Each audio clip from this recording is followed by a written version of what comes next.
चला नमस्कार विद्यार्थी मित्रांनो बघा पोलीस पाटील भरती 2026 येण्यास सुरुवात झालेली आणि बरेचसे उमेदवार इच्छुक आहेत की पोलीस पाटील त्यांना व्हायचे तर अशा उमेदवारांसाठी शैक्षणिक पात्रता तसंच वयोमर्यादा काय असली पाहिजे आणि आपला परीक्षा स्वरूप काय असणार आपण त्याच्या सेशनमध्ये बघणार सेशनला शेवटपर्यंत बघा आणि माहिती आवडल्यास नक्कीच आपल्या मित्रांपर्यंत शेअर करायची ठीक आहे. तर ज्या विद्यार्थ्यांचं 10वी पास झालेले आहे विद्यार्थी किंवा 10वी उत्तीर्ण आहे त्याच्यापेक्षा जास्त असले तरी चालेल 12वी पास ग्रॅज्युएशन बी कॉम पण कमीत कमी 10वी म्हणलेलं त्यांनी तर असे उमेदवार अर्जदार फॉर्म भरू शकतात. 26 जानेवारी 2026 रोजीचं वय विचारात घेतलं जाणार आहे म्हणजे 25 वर्षापेक्षा तुमचं वय कमी नसावं आणि 45 पेक्षा जास्त नसावं म्हणजे या दोघांच्या मधात तुमचं वय असणं गरजेचं आहे. ओके. आणि पोलीस पाटील पदाकरता कोणत्याही याच्यामध्ये तुम्हाला वयोमर्यादेमध्ये शिथिल क्षम नाहीये सूट नाहीये लक्षात ठेवायचं ठीक आहे. सगळ्यांसाठी एकच वय ऑल कॅटेगरी ओके. नंतर बघा अर्जदार हा संबंधित गावचा स्थानिक आणि कायमचा रहिवासी असावा. ओके. तुम्ही तिथले प्रॉपर रहिवासी असणं गरजेचं आहे. ओके. नाहीतर मग मी छत्रपती संभाजीनगरला काम करतो आणि मी माझं गाव हे आणि मी फॉर्म भरतो तसं नाही. मग तुम्ही तिथं प्रॉपर राहणं गरजेचं कारण पोलीस पाटील म्हणजे काय असतं की पोलीस पाटील म्हणजे काय असतं पूर्व की तिथं तुम्ही रोज एनी टाइम 24 अवर्स तुमच्या गावामध्ये तुम्हाला तिथं राहावं लागेल. ओके. लक्ष ठेवायचं तुम्हाला कारण की जे काय घटना घडल्या असेल किंवा जे काय गोष्टी असतील त्या संदर्भात तुम्हाला हे द्यावं लागतं ठीक आहे.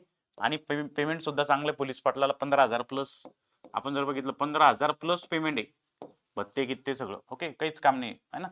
बघा त्यानंतर अर्जदाराने अर्जामध्ये स्वतःचा आधार क्रमांक आणि मोबाईल क्रमांक नमूद करणं गरजेचं आहे आणि अर्जदार हा शारीरिकदृष्ट्या सक्षम असावा आहे ना मजबूत असणं गरजेचं आहे बा असं म्हणणं त्यांचं आहे ना. आणि तो चारित्र्य निष्कलंक असणे आवश्यक आहे म्हणजे तुमच्यावर काही केस वगैरे नसावी. ओके. लक्ष ठेवा. ओके. त्यानंतर बघा महाराष्ट्र राज्य सेवा लहान कुटुंबातील प्रतिज्ञापत्र तुम्हाला तिथं देणं गरजेचं आहे आणि अर्जदार यांची अर्थ दिनांकास 2 पेक्षा जास्त अपत्य तुम्हाला नसावे ते लक्षात ठेवायचं पण इथं. ओके. यस. त्यानंतर बघा प्रवर्गनीय आहे आरक्षित पदाकरता त्या प्रवर्गाचे तुम्ही जर ज्या प्रवर्गामधून फॉर्म भरताय तर त्यांची जातीचं प्रमाणपत्र तुम्हाला अर्जासोबत सादर करणं गरजेचं आहे. Okay. Caste certificate caste validity जे काय असेल ते. नंतर ह्या कॅटेगरीमधील जे विद्यार्थी आहेत ओके त्यांना नॉन क्रिमिलियरचं जे लागणारे आहे क्रिमिलियर या गटामध्ये जर मोडत असेल तर तुम्हाला नॉन क्रिमिलियर प्रमाणपत्र अर्जासोबत सादर करणं आवश्यक राहील. त्यानंतर ईडब्ल्यूएस उमेदवारांकरता सुद्धा ईडब्ल्यूएस प्रमाणपत्र सादर करणं आवश्यक राहील हे लक्षात ठेवायचे. आणि 26 जानेवारी 2026 या तारखेचं त्यांनी निकष अर्थात जी आहे ती या तारखेची ठेवलेली त्यांनी ठीक आहे.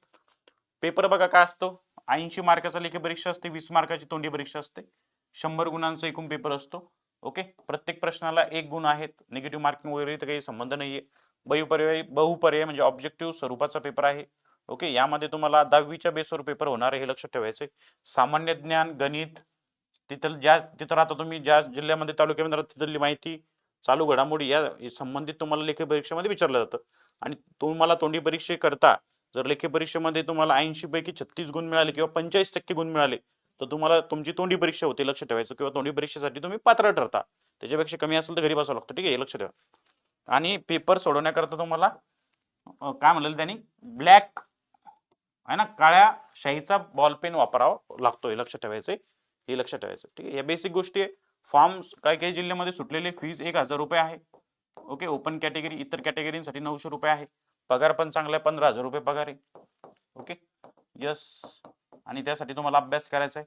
जे विद्यार्थी पोलीस पाटील भरतीची तयारी करत आहेत त्यांच्यासाठी अतिशय महत्त्वाचं ठीक आहे.